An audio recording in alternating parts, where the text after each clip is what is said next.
Olá, muito boa noite. Como você está? Espero que tudo bem. E hoje é o nosso vídeo sobre o livro A Ditadura da Beleza, de Augusto Cury. E qual que é a minha intenção ao reportar este livro, ou comentar e divulgar aqui com você sobre este livro? Ele é muito incrível. Ele tem a primeira edição dele foi em 2005, faz muito tempo, né? Eu tenho ele até porque eu sou especialista em dermatofuncional como fisioterapeuta. E ele desperta muitas curiosidades, inclusive sobre um assunto muito polêmico, que é o que a gente retrata aqui, sobre uma modelo, a vida dela e qual que é o padrão de beleza que é estabelecido para a sociedade, para a comunidade e como as pessoas recebem isso.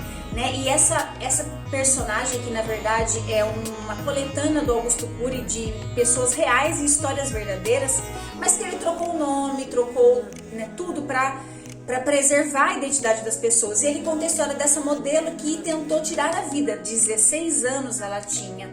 E o que eu acho mais interessante aqui são as sacadas que ele tem para ensinar ela a lidar com as emoções, ensinar a mãe a lidar com ela e com essas emoções que ela tem vivido agora.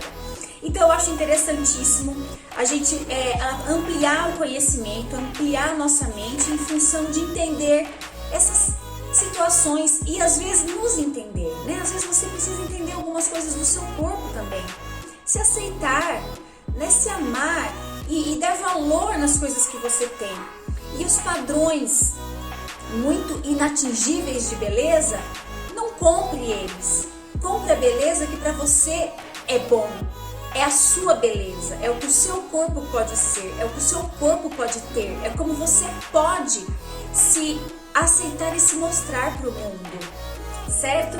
Então aqui, dentro deste livro eu já tenho feito, né, alguns vídeos, então eu conto toda a história de quem é a mãe, Elizabeth, e Sarah, essa filha de 16 anos, uma modelo. A mãe é uma grande executiva de uma revista muito famosa, internacional e tal, né? E ela espelha na filha a sua vida, a sua carreira. Ela precisa que essa filha seja uma modelo também famosa e conhecida e tal.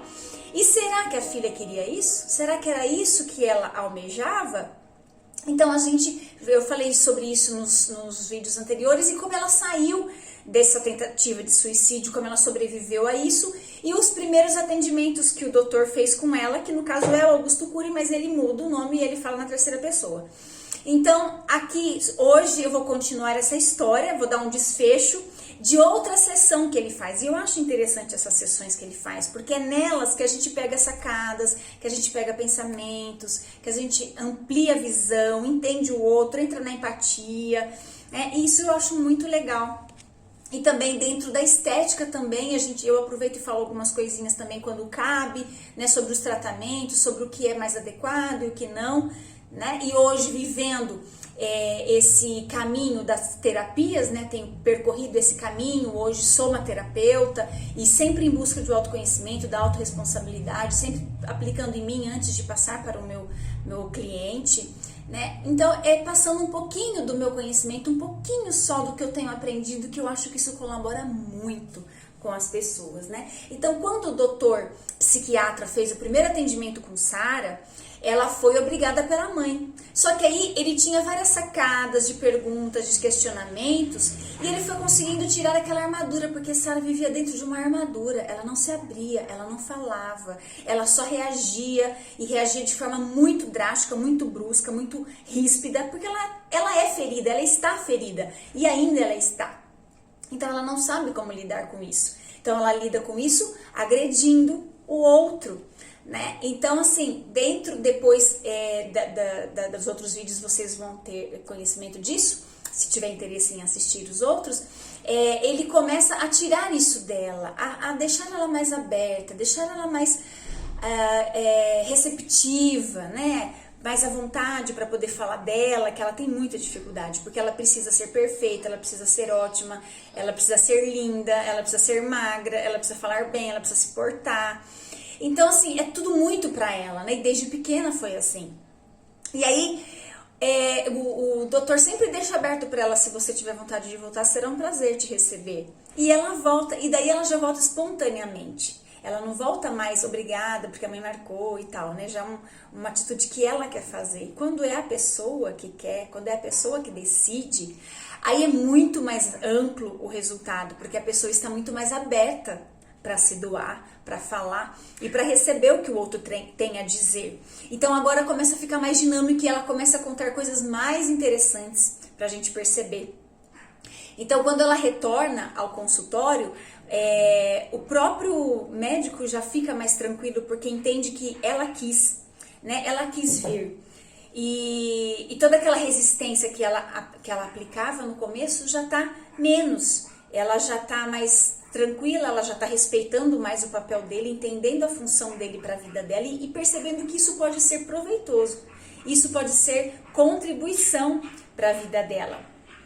E aí ele começa falando para ela como seria se ela tivesse um caso de amor com ela mesma, como seria se ela se aceitasse, como seria se ela se olhasse com outros olhos e não com tanto julgamento como ela fazia, né, e como ela achava que todos faziam por ela. Aí o psiquiatra queria muito entender o que levou ao ato de tentar se suicidar, né? E ela tentou tomando remédios, mas deu tempo de fazer a lavagem e reverter. E aí ele perguntou para ela, né? O que te levou a tirar a sua vida? Por quê, né? Você queria tirar a sua vida? Aí ela respirou fundo, deu uma pausa. Aí ela falou para ele: na verdade, eu não queria tirar a minha vida. Eu queria tirar a minha vida do cirurgião plástico que me operou do nariz. Aí ele falou assim: é mesmo? Que interessante, conta a sua história pra mim. Sempre mostrando aberto para querer saber dela, não julgando, não questionando, não apontando o dedo pra ela, mas querendo entender aonde ela estava na vida dela, né? Entender o local que ela estava ali, aonde ela se encontrava, para saber de onde ele começava a ajudá-la com as emoções dela. E ele falou: mas o que tinha de errado com o seu nariz, né? Aí ela falou assim: eu tinha uma saliência no dorso do nariz. Então eu imagino que aquele nariz que tem um pouquinho aqui elevado. E ela falava: as minhas colegas zombavam de mim, as modelos zombavam de mim, todo mundo olhava para mim e achava aquilo horrível. Isso, percepção dela contando a história para ele, tá?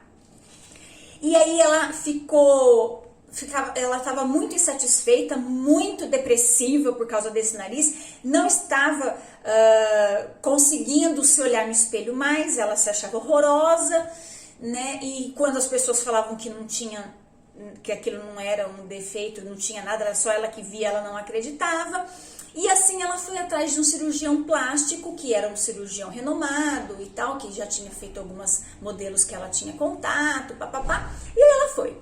E aí chegou lá e ela falou daquele defeito horroroso, horrível que ela tinha, que era motivo de zombaria, e claro que o cirurgião, nessas circunstâncias, vendo ela, uma modelo famosa de uma mulher muito importante, achou ali uma oportunidade de estar fazendo algo até para se promover ali. Ele não estava entendendo a emoção dela, que era uma coisa que imperceptível, e ela estava naquela depressão, naquela autoestima baixa, naquela rejeição, né? E ele não tentou em nenhum momento entender que ela estava precisando ali, que na verdade não era uma cirurgia. O problema dela não era o nariz, né? Era aonde ela depositava a dor, que na verdade era muito interna. E quando ela fez, aí foi combinado, deu tudo certo, fez a cirurgia. Quando ela terminou e foi para casa, e aí tirou a primeira vez os curativos, ela entrou em pânico, ela teve uma crise nervosa, depressiva, porque aquele nariz estava deformado. Aí todo mundo: calma, espera, vai desinchar, demora uns 3 meses para ficar, o que realmente vai ser, parará, niriri. E aquilo foi passando o tempo, foi desinchando, mas começou a não ficar do jeito que ela esperava. Aí, a hora que ela se olhava no espelho, ela não conseguia olhar em outro lugar que não fosse o nariz. Mas não é porque tinha um dorso, é porque tinha um buraco no nariz, porque o cirurgião afunda, né, empina o nariz, né? Então, ela não via mais aquele nariz defeituoso, mas também não era o que ela esperava, não era o que ela via, não é aquilo que ela queria ver, né? Então aí foi aonde ela ficou muito pior, a depressão muito maior, a rejeição muito maior dela. E aí que ela realmente achava que as pessoas não iam aceitar, iam rir dela. E todo mundo começou a falar que ela estava linda, maravilhosa, mas ela não acreditava naquilo. E tem mais, eu vou mais além, né? Dentro das terapias que eu uso aqui nas consultas, eu trabalho com bioalinhamento, que é você entender a origem de você estar sentindo algo, né? Então, a origem da depressão da Sara, de onde vinha aquilo? Ela depositava aquilo no nariz. Lógico que não era o nariz, isso era uma coisa lá da infância que vinha bem de antes.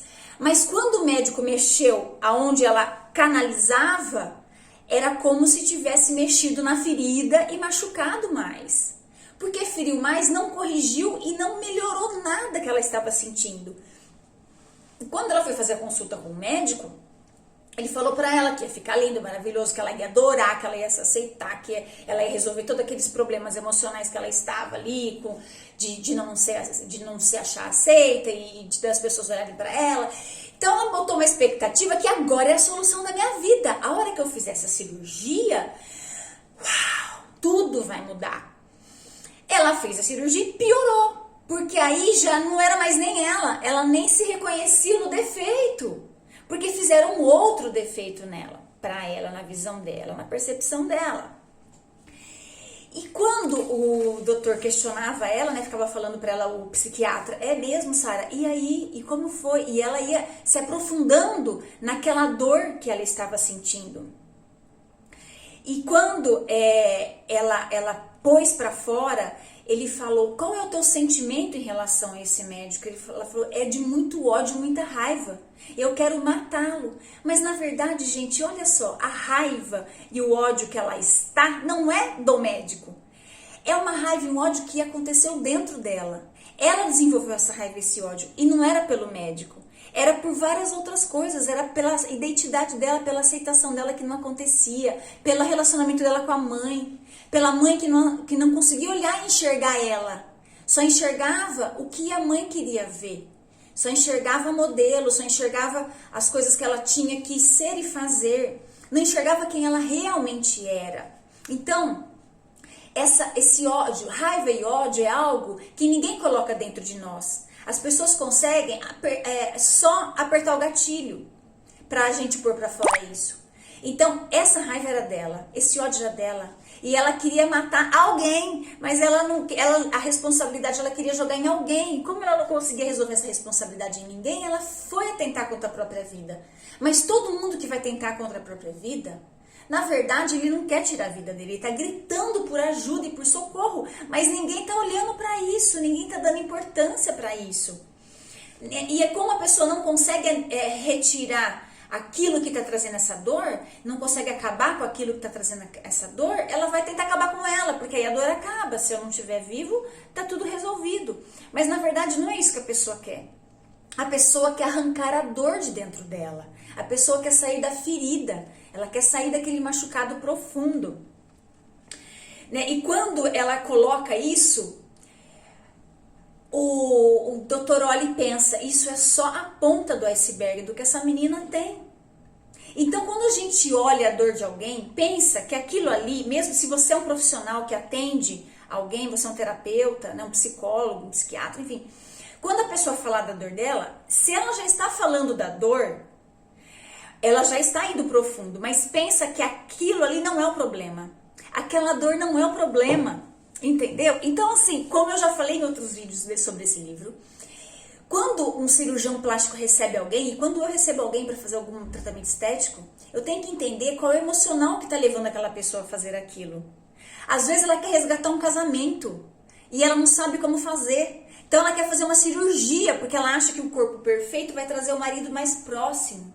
Ela quer fazer um tratamento de celulite, um tratamento de gordura localizada, um tratamento de emagrecimento, porque ela acha que se ela emagrecer, o casamento dela vai ser restaurado. Ela acha que se ela estiver bem, ela vai conseguir ter uma relação melhor com os filhos. Então, assim, tem que entender o para que a pessoa está naquele processo. Por isso, eu me despertei para essa nova visão do ser humano. Eu cheguei no estágio da minha profissão que aquilo não estava mais satisfazendo. E eu não entendia porque umas pessoas tinham resultado e outras não. E aquilo não me movia mais. Eu falava, nossa, é só isso que eu vim fazer aqui na Terra? É isso aqui mesmo? E só acabou? Daqui eu morro e é isso? Então eu comecei a entrar em crise profissional. Tem gente que tem crise de identidade. Eu tive crise profissional. E é isso que os médicos que lidam com beleza, lidam com esse padrão, né? É essa visão que eles precisam ter do ser humano que está ali. Aquela mulher não tinha defeito nenhum, aquela menina, e ela queria operar. Para que você quer operar? Entender um pouquinho, né? E trazer algumas perguntas para a pessoa, né? Tentar entender um pouquinho o mundo que ela vive e ver se ela entra numa reflexão. E tenha segurança, não é só pelo dinheiro, o dinheiro não move todas as coisas, é lógico, eu tenho que pagar minhas contas, o médico também, cirurgião tem esses compromissos dele, tem, mas nós temos que entender que nós estamos lidando com vida. Quando a gente lida com saúde, a gente lida com vida. Então, se tem algum profissional de saúde ouvindo esse vídeo, presta atenção, aquela pessoa que está ali não é um pedaço de carne, ela é um ser humano cheio de emoções, que tem uma história, que tem uma vivência, que ela tem que ser interpretada, entendida, ouvida. De repente, só de você ouvir a história dela, você já melhora muito essa pessoa. E Sara estava nessa condição que ninguém a ouvia, e ela não podia falar o que ela sentia. Aquilo era uma fraqueza na visão dela, ela não podia expressar nada do emocional, então ela expressava alguma coisa física, que todo mundo ia entender. O cirurgião ia entender, os modelos que ela falasse, faz, todo mundo faz, né? Pôr um silicone, mexer no nariz, as adolescentes fazem isso, principalmente se elas estão na passarela, se elas estão na evidência. E aí, o que começou? O doutor começou a perceber que a autoimagem dela estava dilacerada e ela estava insatisfeita consigo mesma e ela podia mudar o que ela quisesse no corpo dela. Nada ia fazer aquelas feridas serem cicatrizadas. Nada. E como ele virou para ela e falou assim, Sara, a beleza está nos olhos de quem vê, está nos olhos do observador, para trazer reflexão para ela. E eu achei essa frase incrível. E você deve trazer para você essa frase. Eu trago para mim. Eu trago para mim dentro de um contexto assim, antes de eu julgar o outro, eu tenho que entender a história que levou ele a fazer aquilo. Porque todos têm uma atitude que para ele é positiva, todos têm uma atitude que para ele tem uma explicação, todos estão certos dentro do seu ponto de vista. Então é importante essa empatia para entrar no lugar do outro e tentar ver e fazer algo pelo outro, entendendo. Ou se você não compreende, simplesmente não julgue, porque não cabe a nós essa condição do julgamento. É claro que a pessoa que faz algo, que ela está prejudicando alguém, que não é aceitável pela sociedade, não é aceitável, enfim, por um monte de conceitos e princípios, ela vai pagar por aquilo. E tá tudo bem, é certo, ela deve fazer isso mesmo. O que nós não podemos é julgar aquilo no sentido mais e melhor, porque ele teve uma história para estar ali fazendo aquilo, praticando aqueles atos, aquele ato, enfim, que nem Sara.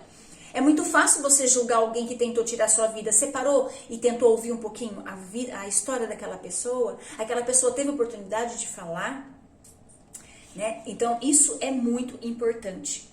E ele se colocou numa posição de acolhedor. Ele não julgou em nenhum momento Sara. Ele não criticou Sara. Ele só se abriu para ouvir um pouquinho do que ela estava falando.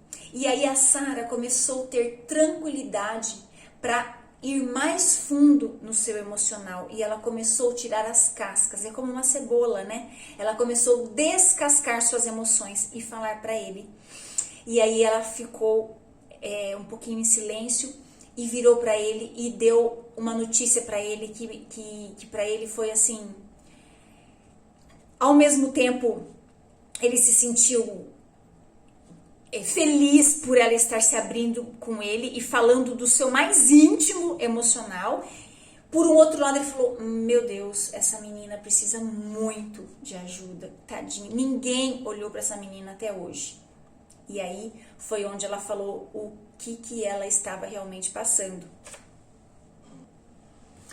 Doutor, eu sofro de bulimia. E aí ela começou a explicar. Desde quando eu comecei minha carreira de modelo aos 12 anos, eu sempre tive medo de engordar. porque quando a modelo está um pouco fora do padrão, e o padrão é estar 20 quilos abaixo da minha estatura, falou pra ele, né? Então eu tenho que pesar 50 quilos. E para eu viver nesse peso, eu tenho que me privar muito da comida. E eu sempre tive vontade de comer.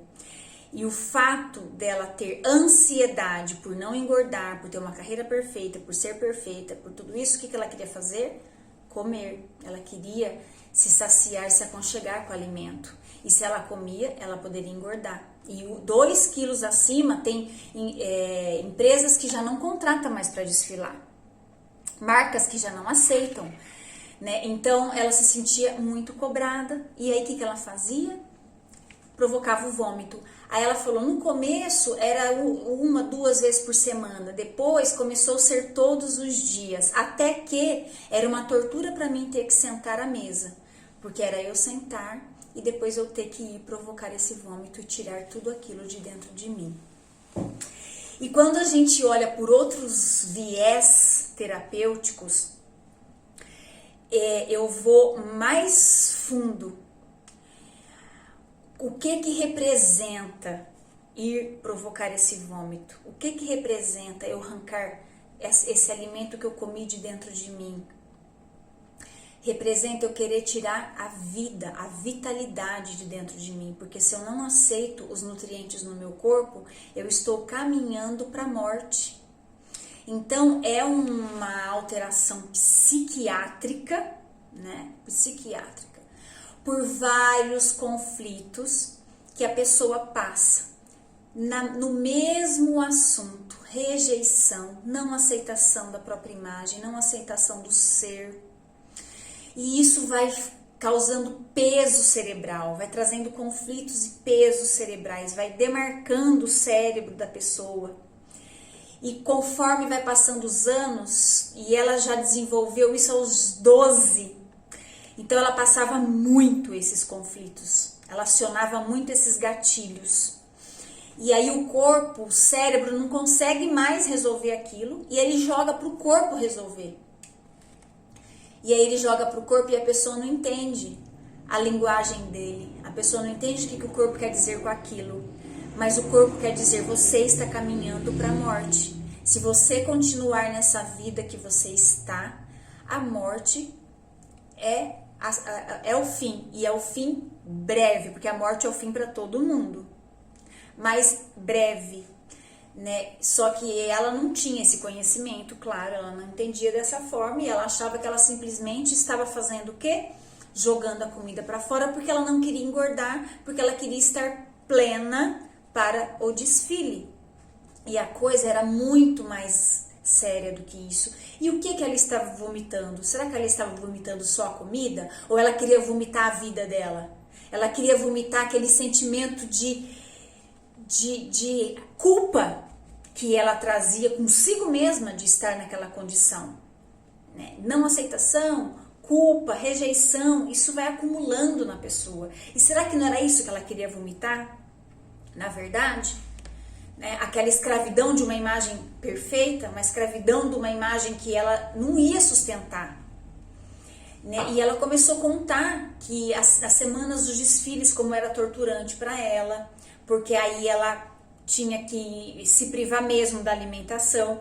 Diz que um dia antes dos desfiles elas não comem nada, ela não comia nada, e para elas não desmaiar, elas às vezes ficavam 18 horas sem comer, e para elas não desmaiarem no desfile, elas comiam sal, elas punham sal embaixo da língua e ia desfilar para não desmaiar, mas elas tinham muito isso, elas tinham desmaios, elas tinham vertigens, elas tinham tontura, dor de cabeça, fraqueza, tudo isso. E na verdade elas não podiam falar isso para ninguém.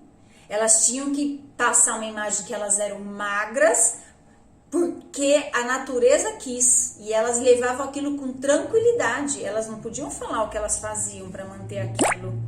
E era desesperador. E elas tomavam laxante, diuréticos, para poder ir para a passarela com o peso ou abaixo do peso, porque eles pesavam, inclusive. E o doutor percebeu que O que eles pretendiam fazer com ela, se as outras passavam a mesma coisa, ele não sabia, mas ele acreditava que sim. Era causar uma desnutrição, porque 1,70 m pesar 50 quilos era uma desnutrição, era algo insustentável para o corpo.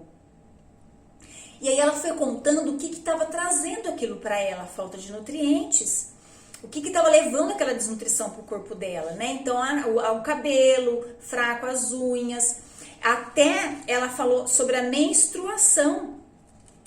A menstruação dela começou a falhar, né? E ele falou, é isso mesmo, Sara, porque o estrogênio, ele acaba não sendo produzido no tanto suficiente, porque o corpo entende, o estrogênio é o hormônio da gestação.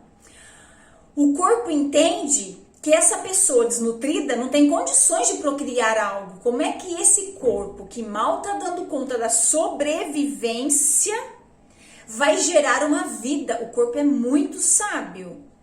E biologicamente ela não tinha condições de gerar uma vida. E para que ela precisava do hormônio feminino? Não precisava, o corpo não precisava daquele hormônio. Então o que o corpo fazia? Retirava aquele hormônio de circulação e ela não tinha menstruação, ela não tinha folículo amadurecido, ela não tinha o ciclo menstrual porque não acontecia, não tinha o hormônio para amadurecer esse óvulo para ela poder menstruar, né? Então,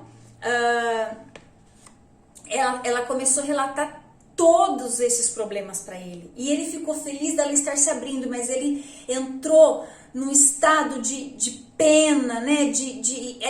Ele fala no livro, é impossível não se envolver com essa história. Ele tinha hora que escorria lágrimas do olho dele e ele passava a mão e se enxugava. Mas ele deixava ela perceber que ele estava emocionalmente ativo com ela, porque ela não tinha ninguém emocionalmente ativa com ela. Então ele deixava isso claro nas sessões, que ele estava emocionalmente ativo, não é envolvido. A gente não se envolve com o problema e a emoção do cliente ou do paciente, mas é ativar a emoção para entender a história daquela pessoa, para fazer depois ela viver aquela história de uma outra forma, ressignificar aquilo para ela, né? Então esse mergulho que a Sara começou a fazer para dentro das emoções dela foi a viagem mais impressionante que ela pôde fazer. E ele fala, aí ele continua e fala para ela, Sara, me fala, qual o seu sonho? Me fala um sonho que você tem. E ela para, fica pensativa, aí ela fala assim, o meu sonho é ter sido criança, eu queria ter corrido atrás de borboletas, eu queria ter brincado, eu queria ter me lambuzado de torta que eu via as crianças comendo. Eu queria ter sido uma criança como qualquer uma outra, uma criança normal. Né? Esse é o meu sonho.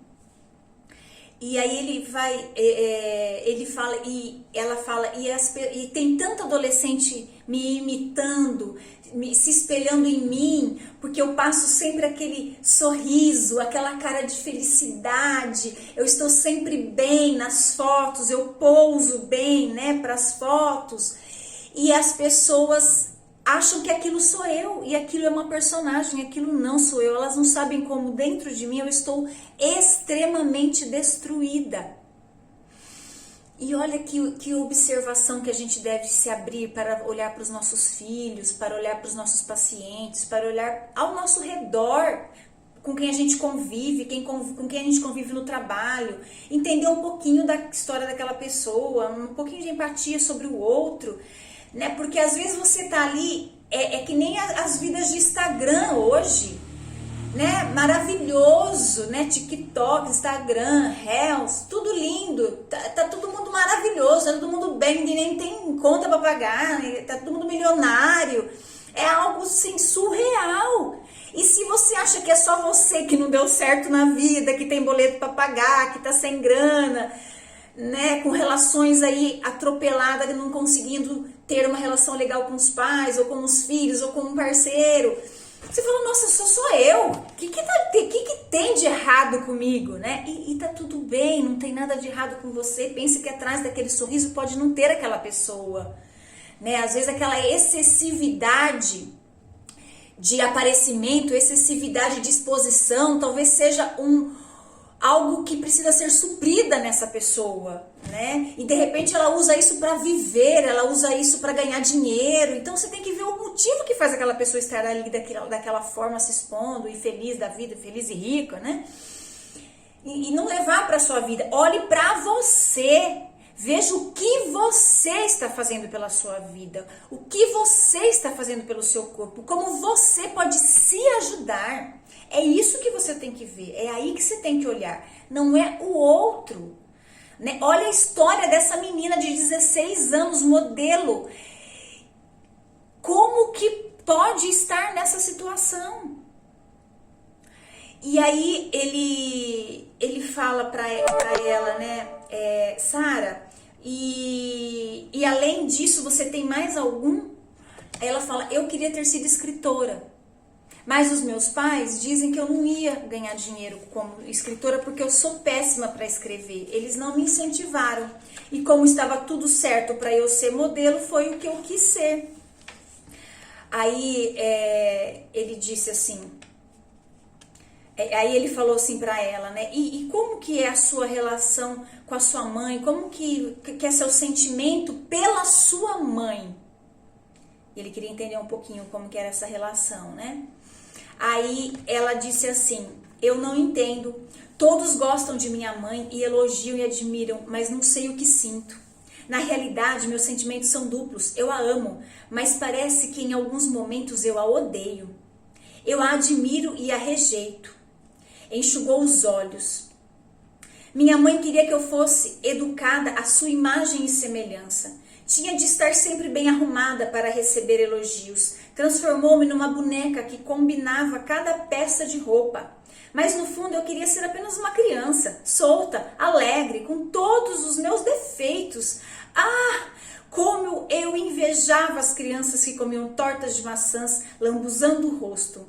E sua voz saiu até mais alto quando ela falou isso, né? E aí, assim, nessa órbita, né, que ela estava da sua autoimagem, ela não tinha necessidade daquela vida, nem daqueles elogios. Aquilo era algo neurótico da sua mãe. A mãe projetava aquilo nela, não era dela. Pensa se você está projetando no seu filho alguma coisa que você queria para você, ou que você precisa para se autoafirmar, ou que você precisa mostrar para os outros. Olha para isso, presta atenção no que você está fazendo. Isso é sério, gente. Isso é muito sério. E Sara, ela entra em contato com a sua criança nesse momento aqui.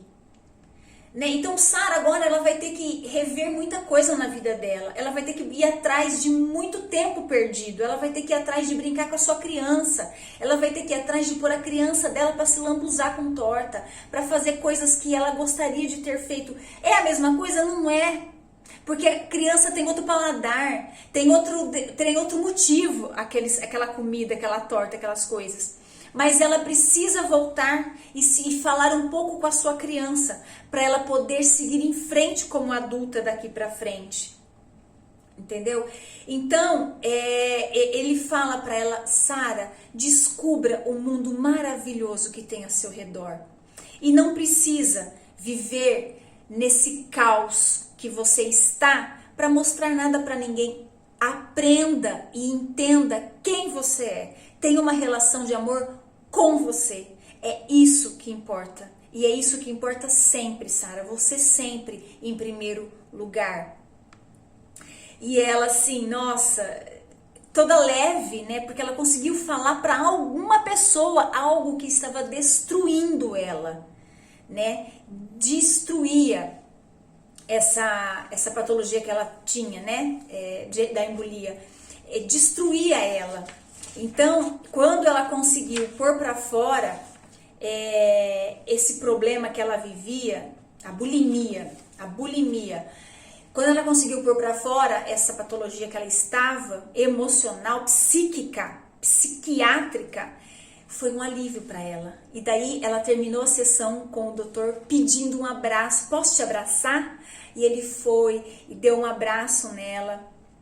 E ele falou, obrigada, Sara, por você deixar eu conhecer a sua história. Você é uma jovem fascinante. Sua autoestima deixou de ser doentia, fundamentada numa busca estúpida pela perfeição do corpo, e passou a ser inteligente, pois Sara finalmente se convenceu de que a beleza está nos olhos do observador. Então assim foi a conclusão que ele teve dessa sessão com a Sara, né? E assim, gente, é um olhar muito intenso e muito incrível que a gente faz consigo, que a gente faz com o outro. Busque cuidar do seu corpo, busque se alimentar bem, busque fazer atividade física, busque um nutri, busque um personal, busque uma academia da sua confiança, busque um profissional para entender suas emoções, um terapeuta para te ajudar nesses envolvimentos emocionais que todos nós temos, enquanto vivermos teremos, e graças a Deus que podemos ter, porque é nos caos emocional que a gente cresce, que a gente se entende, que a gente entende o outro, que a gente libera empatia, que a gente cria resistência, resiliência e que a gente persiste em quem nós somos e a gente não desiste de nós mesmos. Isso é lindo e é incrível. Não desista de você. Entenda isso, não desista de você. Nunca desista de você. Você é prioridade na sua vida. Busque alimentar o seu espírito, busque alimentar a sua alma com alegria, com diversão, com lazer, com prazer, e busque alimentar o seu corpo com atividades e nutrientes saudáveis para você. Busque tratamento estético e, se necessário, faça uma cirurgia. Entenda, olha aqui, abra os seus ouvidos para entender. Não vai ser isso que vai trazer a solução do seu problema. Pense que você tem que resolver com você mesmas as suas mazelas, tirar suas teias de aranha. Essas coisas vão te ajudar a entender quem você é e te aceitar. Quando você entender quem você é, você não compra ofensa de ninguém, você não compra autoimagem de ninguém. Você é uma pessoa que dá conta de si mesmo. Autossuficiente. Você é autossuficiente. Se você é um adulto, você é autossuficiente. Se você ainda não é um adulto, vai curtir sua criança. Se é criança, vai ser criança. Se é adolescente, vai ser adolescente. Vai viver coisas de adolescente. Não se preocupa com coisas de adultos. Você não tem essa função. Ok? E um grande beijo no seu coração. E até mais no próximo vídeo.